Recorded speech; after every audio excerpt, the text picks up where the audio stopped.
ஸ்ரீகுருப்போ நம. காலத்தில் செய்த காரியங்கள்லாம் நமக்கு எல்லாமே வெற்றியும் கொடுக்கறது, அனுபவத்துக்கும் வர்றது, சந்தோஷமாகவும் இருக்கும். லோகம் பூரா அப்படிதான் இருக்கு.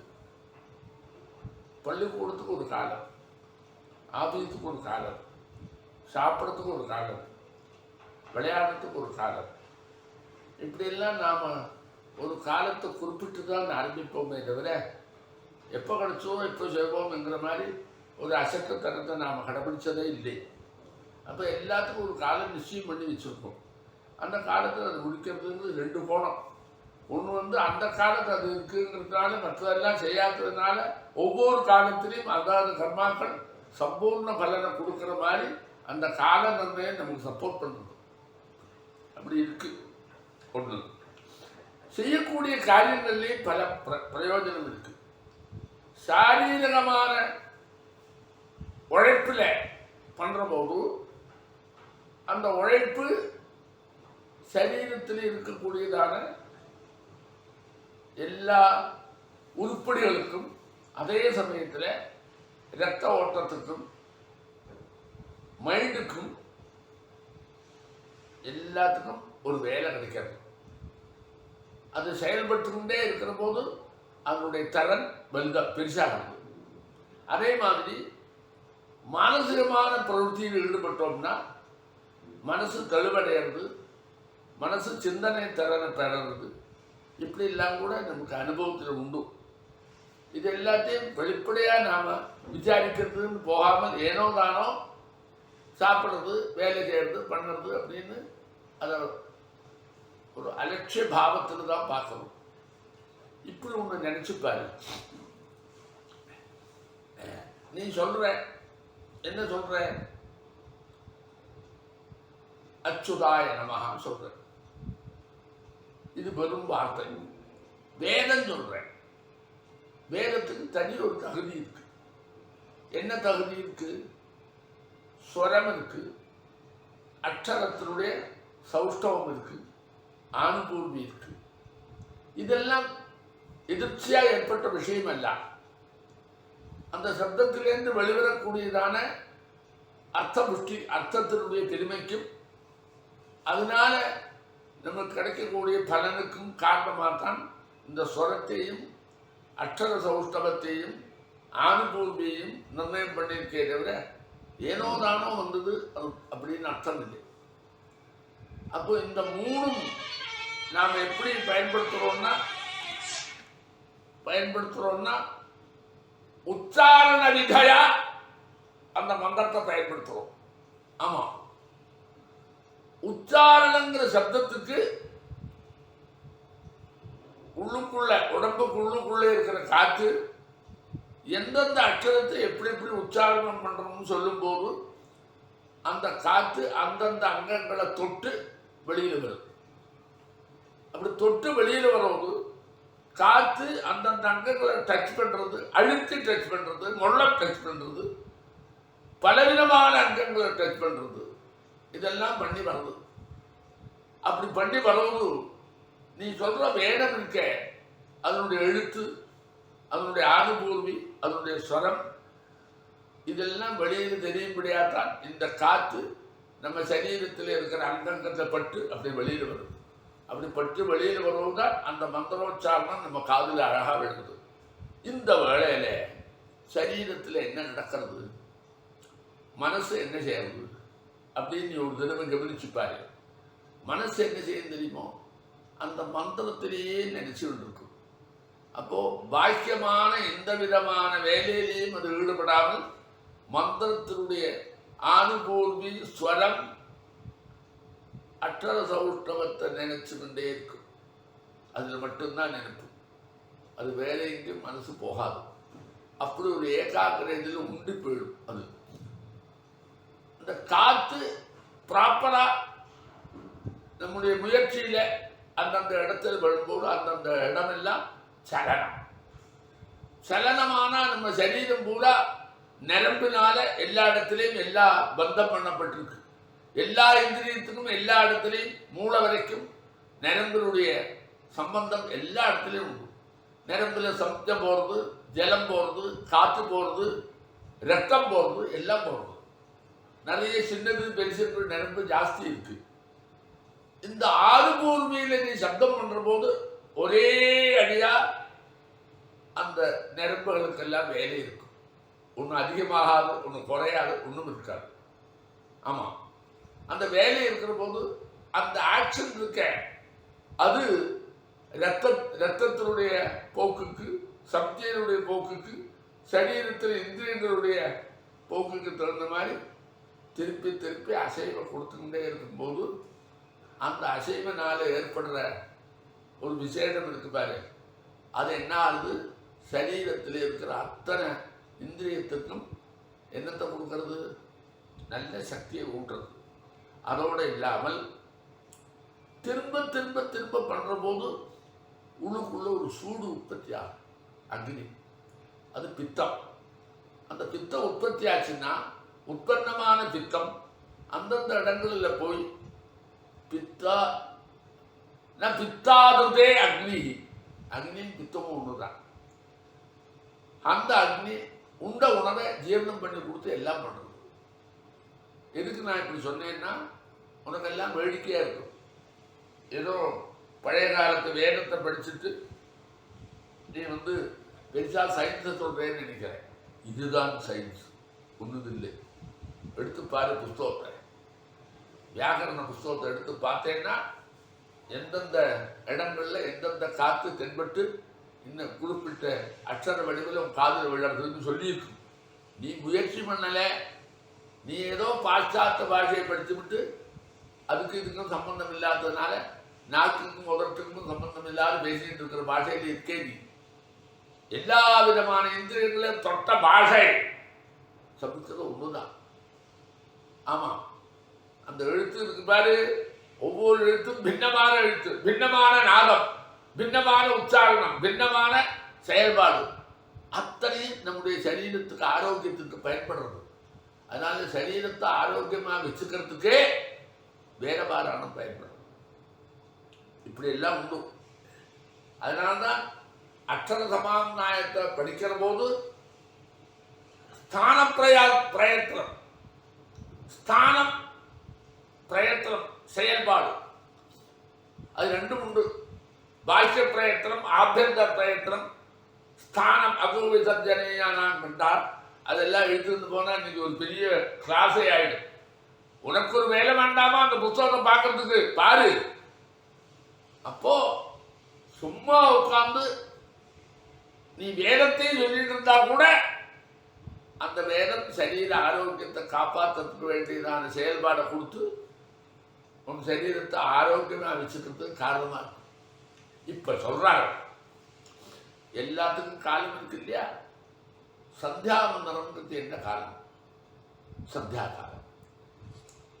காலவேளையில் ஒரு சந்தி, சாயங்காலம் ஒரு சந்தி, மாத்தியானிக்கும் ஒரு சந்தி தான். எப்படி? பாதி சூரியனுடைய கவனம் ஆயிடுத்து, மேலே வந்து விட்டான். அதுக்கு மேலே இன்னொரு பாதியை தாண்டுறான் மறையறதுக்கு முன்னாடி. அதனுடைய அர்த்த பாகம், அது ஒரு திருப்பம், பூர்வார்த்தம் பரார்த்தம். அப்ப அந்த நடுவு அங்கேயும் நீ அனுஷ்டானம் பண்ணு சொன்னார். இந்த மாதிரி மந்திரத்தை உச்சாரணம் பண்ணி ஜலத்தோட சேர்த்து ஏகாக்கிரதையோட இந்த ஒரு நாளைக்கு செய்யக்கூடியதான அந்த 3 கர்மாவினால உன்னுடைய சரீரத்தில் இருக்கிற உள்ளே இருக்கக்கூடிய அத்தனை உருப்படிகளுக்கும் அதே சமயத்தில் மனசுக்கும் ஒரு பெரிய அபியாசம் நடக்கிறது. அந்த அபியாசம் என்ன பண்றது? சரீர மாசகலம் இருக்கக்கூடிய எல்லா இந்திரியங்களுக்கும் போஷகாம்சத்தை கொண்டு போய், ரத்தத்தை கொண்டு போய் எல்லாத்தையும் புஷ்டியாக வைக்கிறதுக்கு பயன்படுறது. அது நீ எல்லாம் பிரத்யட்சத்தை பார்த்தா தான் நம்புவேன்னு சொல்ற ஒரு குரூப்பை சேர்ந்தவன். அதனால இதுக்கெல்லாம் மிஷின் வச்சு பார்த்து அப்படியெல்லாம் கொண்டு வர முடியாது. ஏன்னா இந்த மிஷின் உன்னுடைய சிருஷ்டியில் வந்த மிஷின் அல்ல. இது தாயார் தகப்பராடு சுக்ரசோழல் சம்பந்தத்தில் ஈஸ்வரானுகிரகத்திலான கர்ப்பபாத்திரத்தில் ஜலத்திலேயே வளரக்கூடிய ஒரு பிண்டம். அதனால அதுக்கெல்லாம் அதுக்குள்ள அமைப்பும் ஒன்னாலும் ஒன்றும் சிருஷ்டி பண்ண முடியாது. எத்தனை வேணா ரோபோ பண்ணலாம், சிருஷ்டி பண்ண முடியாது, சிருஷ்டி பண்ண நினைச்சாலும் முடியாது. அதனால் அதில் உள்ள நடக்கக்கூடிய விஷயங்களை நீ ஆராயணுமே தவிர அது சாதாரண வரும் பொம்மை மாதிரி தான் நீ நினைச்சுக்க கூடாது. உனக்கு நேரம் போகலை, இல்லாத இருக்கிற மாதிரி காமிச்சு எல்லாரையும் ஏமாத்துற, அசையக்கூடிய பொருளை அசையாத பண்ணி வசக்திங்கிறான், அசையாத பொருளை அசைய பண்ணி வசக்திங்கிறான். இப்படியெல்லாம் விளையாட்டு காட்டி, சயின்ஸ் எல்லாம் விளையாட்டு காட்டி பயன்படுத்தி அவளுடைய இது புத்தியும் கெடுத்து, அதே சமயத்தில் அந்த டைமே வீணாக்கி அவங்க உப்பு சிப்பு இல்லாத பண்ற. ஆமாம், சிருஷ்டியிலேயே உயிரோட்டம் உள்ளதான பிராணி வர்க்கங்கள் நிறைய இருக்கும்போது ஒரு பொம்மையை வைத்து நான் அதை இயக்கறைன்னு சொன்னா என்ன பெருமைடா? அது ஒரு விஷயமா? அதை அனுபவிக்கக்கூடியதா? அதனால என்ன நடக்கும்? அதனால அதெல்லாம் இன்னும் நமக்கு புத்தியில் ஏறலை. பழைய வெள்ளக்காரர் இருக்கிற காலத்திலேருந்து அதெல்லாம் தான் கண்மூடித்தனமான செயல்பாடு. அதுக்கு தான் உண்மையா நீ என்ன சொல்லணும்? அந்த விசுவாசம் சொல்லணும். ஆமாம், உனக்கு அதில் ஒன்றும் தெரியல, அந்தனா இருக்க, அதனால உனக்கு அதில் விசுவாசம் வருது. உன்னுடைய மைண்டு வேலை செய்யாததுனால அது நம்பிக்கை வருதுடா. அந்த விஷயத்தை பொறுத்த வரைக்கும் நீ அந்தன், அதனால உனக்கு வருதே தவிர அதெல்லாம் தான் அந்த விசுவாசத்தில் நீ இருக்க. உனக்கு எது அந்த விசுவாசம், எது உண்மையான விசுவாசங்கிற விவகாரத்தினுடைய பாகுபாடே இன்னும் புத்திக்கு எட்டாத போது அதை ரெண்டே வச்சு நீ ஒரு சமாச்சாரத்தை நிர்ணயம் பண்றேன்னு சொல்றியே, உன்னுடைய அசத்தத்தரத்தை எங்க சொல்றது? அதனால அதெல்லாம் நினைச்சு பார்க்கணும், பிரத்யட்ச திருஷ்டமா. அதனால என்ன சொன்னா, சந்தாவனம் பண்றதுக்கு ஒரு காரணம்னு சொன்ன. நீ என்ன சொன்ன, என்ன நினைக்கிற? இப்போ இருக்கிற சூழ்நிலையில சந்தாவனம் பூரா விட்டாச்சு, எப்பாவது பண்ணா போருமான்ற, காலத்தை மாற்றி பண்றேன்ற.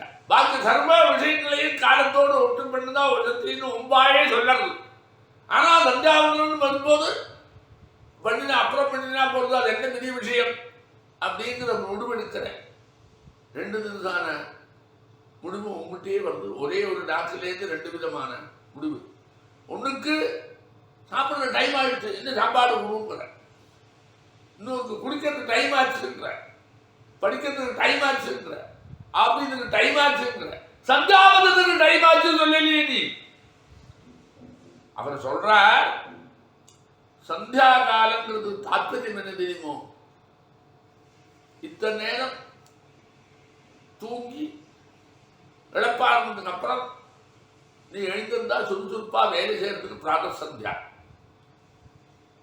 நிறைய வேலை செய்து சோர்ந்து போறதுக்கு அப்புறம் நீ இழப்பாறதுக்காக சாயம் சந்தியா.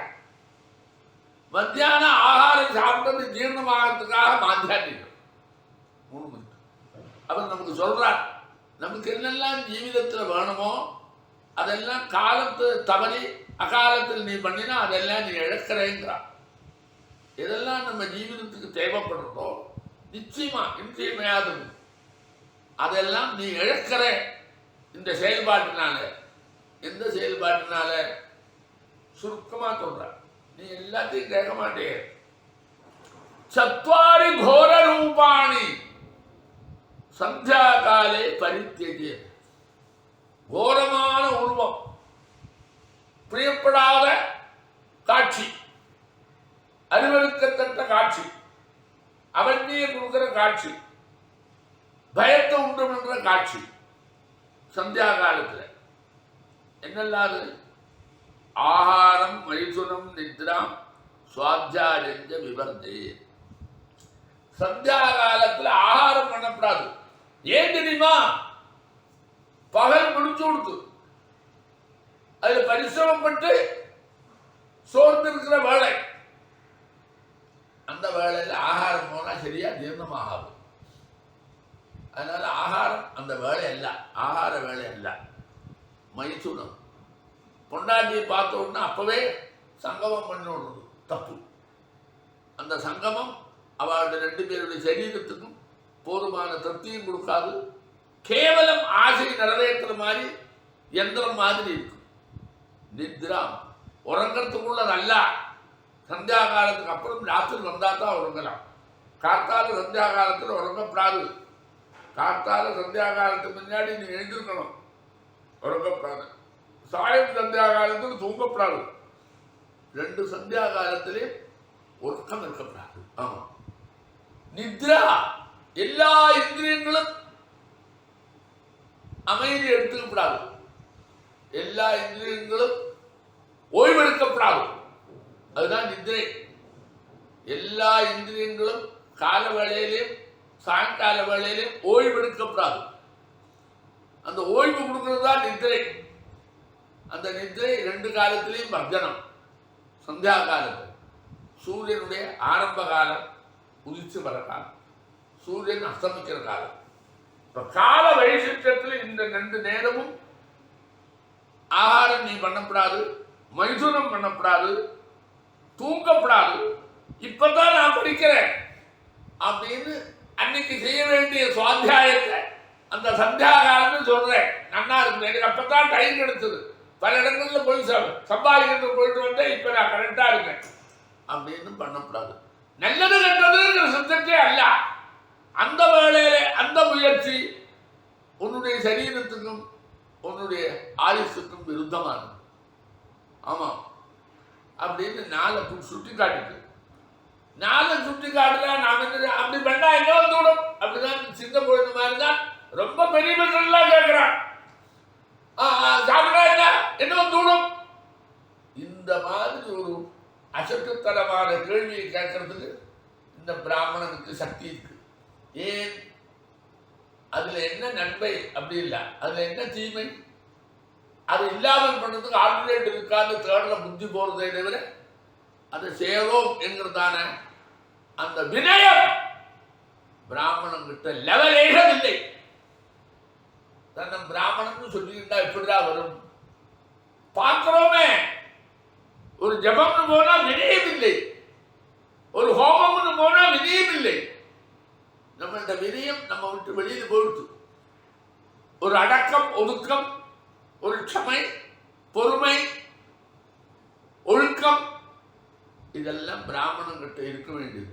இதெல்லாம் கையில் இருந்து விட்டா சந்தியா காலத்தில் இதை பண்ணாதே பண்ண மாட்டேன், இதை பண்ணுன்னா பண்ணுவேன். அப்போ அவன் அங்கதான் கரெக்டாக சொல்லுவான். நீ நினைக்கிற அது அசடு சந்தியாவம் பண்ணி என்ன கிடைக்க போகிறது?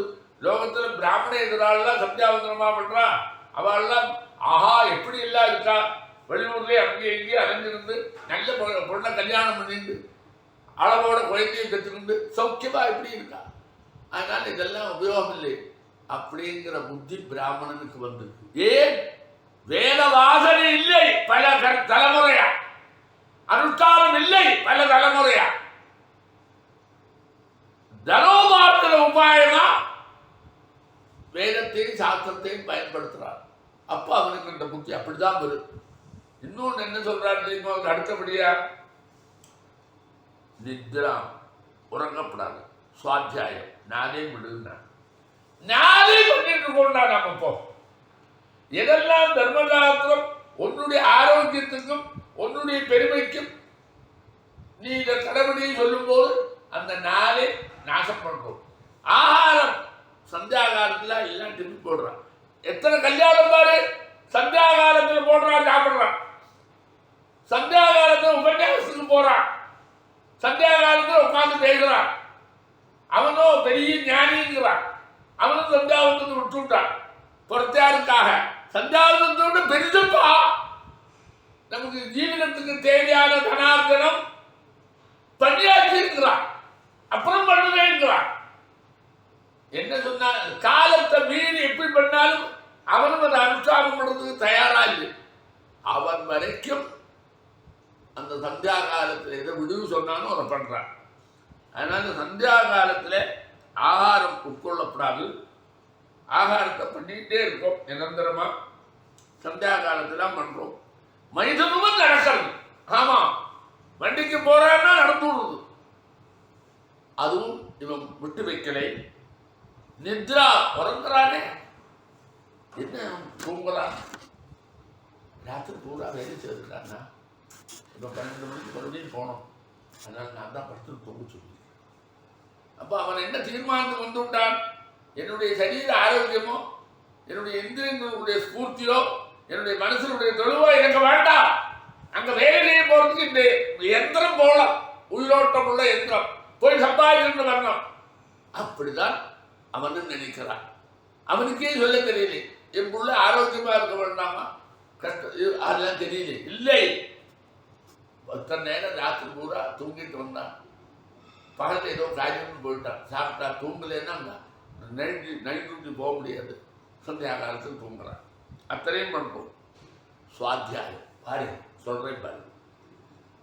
பகல்ல எல்லாம் எல்லாமும் காரியமாயிடுது, ஆபீஸ்ல வா சொல்லுவோம் அப்படின்னு ஆரம்பிச்சு சந்தியா காலத்தை சந்தியாவந்ததுக்கு பதிலா அந்த வேலையை சாப்பிட்றதுக்கு நேரம் பாக்கி இருக்கிறதுனால அந்த வேலையை நீ சந்தை சொல்லு, நான் திரும்ப சொல்றேன், நீ இப்ப திருப்பி ஆபத்து சொல்லு, நான் கேட்டு இருக்கேன் அப்படிங்கிற. இப்படி வேலியே பயிர மேற மாதிரி வந்தே இல்லையோ, இதெல்லாம் தப்பு. அதை நீ பண்ணாதே. 24 மணி நேரம் இருக்கு, ஒவ்வொன்றுக்கும் ஒவ்வொரு காலத்தை நிர்ணயம் பண்ணியிருக்கு. அதாவது காலத்தில் அதாவது விஷயத்தை பண்ணினா அது பூர்ண பலத்தை கொடுக்கும்னு உனக்கும் தெரியும். அப்படி இருந்தும் அகாலத்தில், அதுவும் என்ன, எந்த காலத்தில் பண்ணினா அது ஒரு கெடுதல் பண்ணுமோ அந்த காலத்தில் நிரந்தரமா பண்றேன். என்ன வரும் கெடுதல் பண்ணும்னா? கெடுதல் எப்படி பண்ணும் அப்படின்னு சொன்னா, நீ சந்தியா காலத்தில் இதெல்லாம் பண்ணின்னு வச்சுக்கோ. ஆஹாரா தியாயனே வியாதி, ஆகாரத்தை பண்ணா உனக்கு வியாதி சீக்கிரமா வருண்டா. ஆமா, அந்த வேலை ஆகாரம் ஜீர்ணம் ஆகாது. கொஞ்ச நேரம் இருந்த உடனே அது மிச்சம் இருந்து ஒரு வியாதியை கொண்டு வந்து விடும். சாகர வரைக்கும் அந்த வேலை ஒன்றை விட்டு போகாது. அது வரைக்கும் மருந்து சாப்பிட வச்சு சந்தியாவந்தனம் பண்ற மாதிரியே 3 வேலையை நீ மருந்து சாப்பிடும்படியா பண்ணும். ஆமா, எத்தனை வேதம் படிச்சவாள்லாம் உட்கார்ந்து பண்ணி வைக்க போது அந்த டப்பாவை எடுத்து மருந்தை போட்டு சாப்பிடுறா பாரு. இதெல்லாம் ஒரு 100 வருஷம் முன்னாடி கண்ணால பார்க்கவே முடியாது. ஏன் தன்னுடைய உடம்பை அவர் கெடுத்துக்கிறார்? அவசியமா அந்த கெடுத்துக்கிட்டு சம்பாதிக்கிற உடம்புல அந்த மருந்துக்காக போட்டு இருந்தா அவனுக்கு என்ன சந்தோஷம்? எப்ப சந்தோஷம் வரும் தெரியலையே. நிறைய ஆகாரா ஜாயதே வியாதி, வியாதி சரீர வியாதி, மனோவியாதி இல்லை. ஒன்று வியாதியை வரவழைக்கிறோம். சாயங்கால வேளையில் சந்தியா காலத்தில் சந்தியாவந்தனம் பண்ண வேண்டும் வேளையில நீ ஆகாரம் பண்ணேன்னா உனக்கு வியாதி வரும். இப்ப வரலை நினைக்காத, கொஞ்ச நாள் ஆறும்போது வியாதி ஆரம்பிச்சு விட்டுன்னா அந்த மூலம் அழியாமலேயே முளைச்சுட்டே வியாதிக்கும் சாகரம் தான் போகும். எந்த மருந்துனாலையும் அதை பண்ண முடியாது. தாற்காலிகமான ஒரு சந்தோஷம் கொடுக்குமே, ஒரு மாற்றத்தை கொடுக்குமே தவிர நிரந்தரமா வியாதி அதுலேருந்து தொடச்சு போகவே செய்யாது. அப்படி ஒரு வியாதி பிடிச்சுன்னு. ஆமா, அதனால ஆகாரம் இது ஒரு வேடி சொல்றேன் பாரு. சந்தியா காலத்தில் என்னெல்லாம் பண்ணப்படாது அப்படின்னு லிஸ்ட் போட்டு தர்மசாஸ்திரம். என்னது? சாப்பிடக்கூடாது, மைதனம் பண்ணக்கூடாது, அரட்டை அடிக்கப்படாது, பொண்ணோட இருக்கக்கூடாது, சீட்டாடக்கூடாது, கண்டவனோட அரட்டை அடிக்கக்கூடாது, வேதத்தை அப்போ அத்தியனம் பண்ணி இருக்கக்கூடாது, சாஸ்திரத்தை அப்படி அத்தியனம் பண்ண சொல்லக்கூடாது. இப்படி எல்லாம் லிஸ்ட்டை போட்டுது. நீ சொல்றது பார்த்தா பேசாத இருக்கும். அந்த பேசாத இருக்கிற வேலையை சந்தியாவதனம் பண்ணணும்னு சொன்னார்கள். அவன் சந்தியாவதனம் தூக்கி எறிஞ்சு எதெல்லாம் பண்ணப்படாதோ அதெல்லாம் உள்ள போடுறாங்க. இந்த மாதிரி விபரீத புத்தி நமக்கு ஏற்படணும்னா நம்ம என்னெல்லாம் தப்பு பண்ணிருக்கோம், எவ்வளவு பாவம் பண்ணிருக்கோம் நினைச்சு பாரு. தூங்காத, சாப்பிடாத, கொண்டாட்டியோட படுத்துக்காத, அரட்டை அடிக்காத, சீட்டாடாத, இப்படி எல்லாம் சந்தியா காலத்துல பண்ணாதே சொன்ன உடனே ஒன்றும் பண்ணாது இருக்க இல்லை.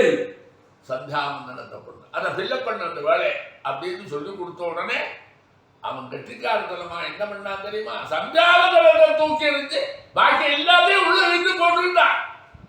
എന്നിട്ട് அப்படி போட்டிருந்தவன் என்னெல்லாம் கர்மா பண்றானோ அவனுடைய கர்மாவுடைய பூர்ண பலத்தும் எனக்கு கிடைக்கணும்னா அவன் அடம்பிடிக்கிறான். எப்படிதான் கிடைக்கும்? அவன் கல்யாணம் பண்ணா கிடைக்குமா? கிடைக்காது. நித்தியானுஷ்டான அனுஷ்டான ரகிதமான அத்தனை கர்மாக்களும் வேஸ்ட். ஆமா, சந்தியாவதனம் பண்ணாலே சாந்தம் பண்ணா சாந்தம் வேஸ்ட். சந்தியாவதனம் பண்ணாமலேயே சாப்பிட்டா அது வேஸ்ட். அதனால நித்தியகர்மானுஷ்டானத்தை விட்டவன் இருக்கானே அவன் என்ன மகாருத்திரம் அதிருத்திரம் எல்லாம் பண்றானே வச்சுக்கோ, ஒன்றும் வேஸ்ட், ஒன்றும் பிரயோஜனப்படாது, யாருக்கும் பிரயோஜனம் இல்லை. பணம் எல்லாம் வேஸ்ட் ஆச்சு. அவளும் அந்த சுத்தி இல்லாத வாங்கிக்கூடாது. இதெல்லாம் அத்தனை பேருக்கு தெரியும். எல்லாருமா ஒன்றா சேர்ந்து விட்டோம். நாம் எல்லாருமா எல்லா அக்கிரமத்தையும் பண்ணுவோம். அக்கிரமம்னு சொல்லிக்காத ஒருத்தர் கொடுத்து அட்ஜஸ்ட் பண்ணிட்டு போனால் நம்ம இருப்போம். ஆனால் என்ன நம்ம விசாரிக்கணும்னா அதெல்லாம் விட்டுவிடும். நம்முடைய சரீரத்துக்கும் நம்முடைய ஜீவனத்துக்கும் நமக்கே அது அகிதமாக மாறுதுன்னா அதில் நம்ம கண்ணோட்டம் விடணும். அவர் என்ன சொல்றார்? சந்தியா காலத்தில் ஆகாரம் பண்ணினா ஆகாரா ஜாயதே வியாதி. ஆகாரம் பண்ணா உனக்கு வியாதி வரும் நிச்சயமா. இன்னைக்கு வராதுடா. அந்த ஆகார ரேட்டை உள்ள உட்காந்து 2-3 மாதம் 4 மாதம் ஆனோம்னா ஒரு நாளைக்கு சரியா 2க்கு போலேன்னு ஆரம்பிப்பேன். அப்புறம் 2க்கு போகாது. அங்கே ஒட்டி காய்ச்சி கண்ணங்கிழங்க அது வளரும். வளர்ந்த உடனே அக்னியை கொடுத்து விடும். மந்தாகினி பசிக்கலையும் பண், அப்புறம் ஜீர்ணதாகலையும் பண். இப்படி சொன்ன உடனே டாக்டர் பலவிதமான எக்ஸ்ரே எடுத்துவிட்டு அவனுக்கு நிரந்தரமான மருந்து கொடுக்க ஆரம்பிச்ச உடனே அது வேற எங்கேயோ ஒரு ரோகத்தையே கிளப்பி விடும். அதனால் நிரந்தர ரோகி அவனை வச்சு அவங்ககிட்ட இருக்கிற சம்பாதிக்கிற பணத்தெல்லாம் ஒரு பக்கம் வாங்கிட்டு அவன் கடைசி காலம் வரைக்கும் ஏதோ தாற்காலிகமாக மின்னல் மாதிரி சில சமூகத்தை அனுபவிப்பனே தவிர அவன் நித்திய ரோகியாகவே உட்கார்ந்துருப்பான். அது பின்னாடி வரும். அதனால் ஆகாரா ஜாயதே வியாதி. மூடகர்ப்பஸ்த மைதுனா. நான் கொண்டாட்டியோடு படுத்துக்கிறேன். எப்போ படுத்துக்கிறேன்? நான் பகலில் படுத்துக்கிறோன்னே இருக்கான். போ எல்லாம் பொழுத்து. ராத்திரி டியூட்டிக்கு போனால் அவன் எங்கடா படுத்துப்பான். ராத்திரி பூரா வேலை செய்துட்டு இருக்கான். கொண்டாட்டியோட எப்போ படுத்துக்கிறது? குழந்தை பிறக்கணுமே. இங்கே வந்து படுத்துக்கிட்டு தான் மத்தியானம் தூங்குவோம், ராத்திரியும் தூக்கம் வரும், சரியா வராது. அதனால மூட கர்ப்பா. கர்ப்பம் மூடமாயிடும், இருக்காது. கர்ப்பம் இருக்கிற மாதிரி இருக்கும். 10 மாதம் ஆனோன்னா வெளியில் வராது. போய் டாக்டர்கிட்ட போனால் ஒன்றும் இல்லை, வரும் காற்று தான். பின்னாடி காற்றை விட்டு விட்டா போயிடும். அதுக்கு மூட கர்ப்பம். அப்போ நஷ்டமானது ஜீவிதம் நஷ்டமானது. உற்பத்தி பண்ணினது குழந்தை உயிரோட்டத்தோட வருதில்லை, அப்படி வரும். இதனால மூடகர்ப்பஸ்த மைதுனா. மைதுனம் பண்ணத்தினால மூடகர்ப்பம் வரும். அலட்சுமி சயனா செய்வா. தூக்கினேன் உங்கள்கிட்ட இருக்கிற லட்சுமி கைவிட்டு போயிடுவேன். நிறைய சம்பாதிச்சு போட்டிருக்கேன். ஆமாம், எப்படி போகணும்னு சொல்றேன். கையை விட்டு சம்பாதிச்சு பேங்க்ல நிறைய போட்டிருக்கேன். ஒரு ரோகம் வந்து விட்டு அதுல இருக்கிற ரூபாய் எல்லாம் செலவா போச்சு. அலட்சுமி வெளியில் போயிட்டான். நீயாவே வெளியில போய் சொல்லுவேப்பா. நீ சம்பாதித்த பணத்தெல்லாம் ஆறாருக்கோ அள்ளி கொடுக்க வேண்டிய நிர்பந்தம் ஏற்பட்டு கடன் வாங்கி கொடுக்குற மாதிரி சந்தர்ப்பம் வந்து விட்டா அலட்சுமி சயனா. அலட்சுமி உங்களோட லட்சுமி இருக்க மாட்டான். லட்சுமி இல்லைன்னா உனக்கு ஜீவிதமே அந்தகாரமயமாயிடும். அப்ப அதுவும் பண்ணான். சயனா தூங்கத்தினால. சுவாத்தியாயா அதை நான் பண்றேனே, வேதம் அல்லவா, வேத வசத்தியாச்சே. ஆயுஷயா, உன்னுடைய ஆயுசு கொஞ்சம் கொஞ்சமா குறைஞ்சிட்டு வரும். இது பயமுறுத்தலையாக. ஆமா ஆமா, நீ வாழணும். அதுக்கு உன்னுடைய அஜ்ஞானத்தினால தவறுதலை பண்ணி உன்னுடைய வாழ்க்கையை முடிச்சுக்காத. உனக்கு என்னெல்லாம் வேணும்? வியாதி இருக்கப்படாது. ஆதி வியாதி வந்து கொடுத்தா உன்னுடைய வாழ்க்கை சீரோவாயிடும். அதனால நீ ஆகாரம் பண்ணாத, உனக்கு வியாதி வந்து விடும். கல்யாணம் பண்ணா பிரதியாகி மனுஷ பூர்ணா. கர்ப்பமே இல்லாத வெறும் காத்தா போயிட்டா என்னடா பிரயோஜனம்?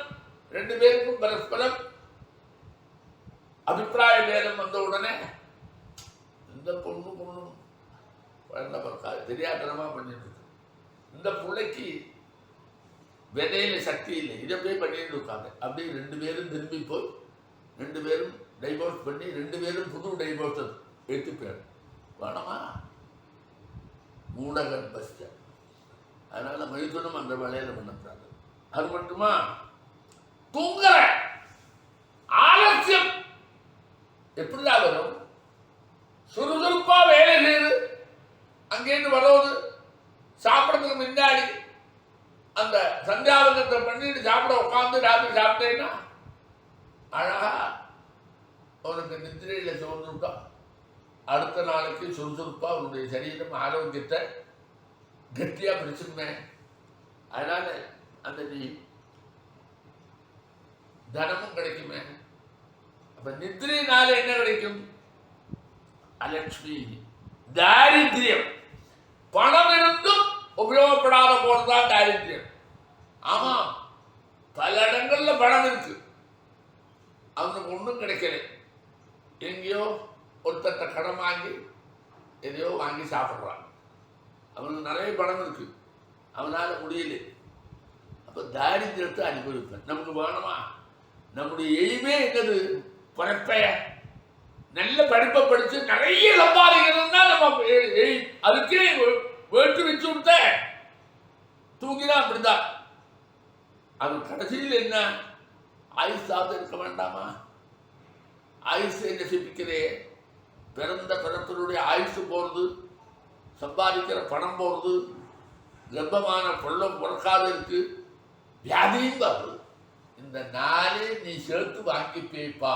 இதனால அது உனக்கு வேணுமா? நீ நினைச்சிட்டு இருக்க எப்படி வித்தே சும்மா சொல்றது, அதெல்லாம் ஒன்றும் இல்லை, எல்லாருக்கும் எல்லாருக்கும் இல்லைடா. அவள் எல்லாமே கஷ்டப்பட்டு இருந்தா இருக்கா. நீ பிராமணனா பிறந்து பிராமண அனுஷ்டானத்தில் பிறந்து நரத்துவம் துர்லபம் லோகே, அதுலேயே முதல் மனுஷனா பிறக்கிறே பாரு, அது இன்னும் வசதி. அப்படி ஒரு பொக்கிஷமான ஒரு ஜென்மா கிடைச்சும் அதுக்கு உபயோகம் இல்லாத பண்றவன் இருக்கானே. அதாவது குரங்குங்கையில் பூமான் கிடைச்ச மாதிரி அஜானத்தில் வரலாமா? நீ சம்பாதனம் பண்ணுறதுக்குள்ள வித்தியை கற்றுக்கிறதுனால பெரிய ஞானின்னு வர நினைச்சிருந்து கடைசி காலத்தில் அவனோடு வாழ தெரியாமல், பொண்டாட்டியோட வாழ தெரியாமல், குழந்தை வித்துக்க தெரியாமல், பல பேரோட வாழ தெரியாமல் எப்படியெல்லாம் நீ இருக்க. நீயோ பெருசா படுத்திருக்க, 4 லட்சம் மாதம் சம்பாதிக்கிற, ஆனா அவங்கள்ட்ட என்னெல்லாம் இல்லை, உற்பத்தி பண்ணுறதுக்கு சக்தி இல்லை, பொண்டாட்டியோட அழகா வாழறதுக்கு சக்தி இல்லை, அப்பா அம்மாவோடு சேர்ந்து வாழறதுக்கு சக்தி இல்லை. எத்தனை இடையூறுகள் உங்கள்கிட்ட தென்படுறது பாரு. பல பேர் எட்டி பாரு, எல்லா இடத்துலையும் என்ன இருக்கு? ரொம்ப சக்தி சொல்றான், தைரியமா இருக்கான், எல்லாரோடையும் சண்டை போடுறான், பொண்டாட்டிகிட்ட பொட்டி பாப்பா இருக்கான். எப்படிதான் அது? அதனால உங்கள்கிட்ட எத்தனை வீக்னஸ் இருக்கு தெரியுமா? படிச்சிருக்கேன்னு தலை நிமிர்ந்து நடக்கிறியே, பல வீக்னஸோட நீ வாழற, உள்ளுக்குள்ள சந்தோஷம் இல்லாத குமுறுற, மனசு கஷ்டப்படுறது, வெளியில சொல்ல தெரியலையே தவிர. இது எல்லாத்துக்கும் நீ இடவெளி கொடுக்காத, இடம் கொடுக்கப்படாது. அதனால அத்தனை பேரும் சின்ன குழந்தையிலிருந்து அவர் சொல்றார், கிழவன் சாகரத்தில் கிடக்கான், மருந்து சாப்பிடலாம், குழந்தை பால் குடிக்கலாம், இல்லைன்னா ஜீவிதம் நஷ்டமாயிடும். அப்படிதான் சொல்றான். குழந்தை பால் குடிக்கலாம், கிழவன் ரோகி மருந்து சாப்பிடலாம். அதுதான் சந்தியாவந்தத்தில் பண்ண முடியும். அதனால் நாமெல்லாம் ஆகாரம் பண்ணக்கூடாது. காலையில் எழுந்த உடனே சந்தியா காலத்தில் சந்தியாவந்தத்துக்கு பதிலாக காபிதான் குடிக்கிறோம். ஆமாம், சாயங்காலம் சந்தியா காலத்தில் கல்யாணத்தில் போய் தட்டில் உட்காந்து எத்தனை விபவங்களை சாப்பிடுறோம், ஹாஹான்னு சந்தோஷம் பெற்று நம்ம நினைக்கலையே. ஏடா ராத்திரி சாப்பிட்றோமே ஆகாரம் இல்லை, வந்தா பார்த்துக்கலாம், டாக்டர் இருக்கா. அது தவிர நம்முடைய புத்தி கோடலா வர சித்தாந்தம் பண்ணும். நம்ம அல்லாத வாழலாம், அப்படியே சாப்பிடாதே இருக்கா, அவள் நிச்சயம் சாப்பிட்றாள், அவள்லாம் நன்னா தானே இருக்கா, எல்லாம் வெறும் பெற்றா அந்த விசுவாசம்னா தள்ளு அப்படின்னு. எத்தனை பேர் கொக்கரிக்கிற குழந்தைகள் நம்மள்கிட்ட இருக்கா, அப்படி வளர்த்து விட்டுருக்கோம். ஆமாம், எதிலேயுமே நம்பிக்கை இல்லாமல்